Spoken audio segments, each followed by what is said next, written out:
श्री गोपाळ कृष्ण भगवान की जय। लीळा नंबर 110।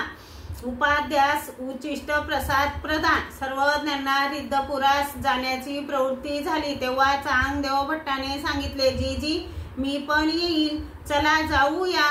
ते ऐकून उपाध्यांनीही म्हटले, जीजी मी पण येईल, चला जाऊया। तेव्हा सर्वज्ञांनी उपाध्यास सांगितले, तुम्ही येऊ नका, तुम्हाला नातेबंधन आहे।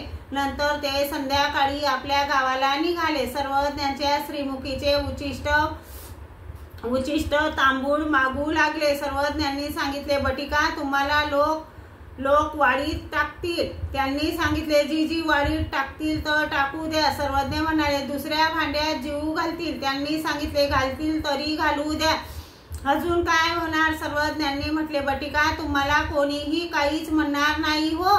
श्रीमुखीचे उचिष्ट पान दिले, नंतर ते निघाले। बाईसाने म्हटले, बटिका तुला जायला उशीर झाला। सर्वज्ञांनी सांगितले, बाई तसे हे धीरवीर आहेत। बाईसा हंसराज चांगदेव भट यांना घेऊन सर्वज्ञ रिद्धपुरास निघाले। श्री गोपाळ कृष्ण भगवान की जय।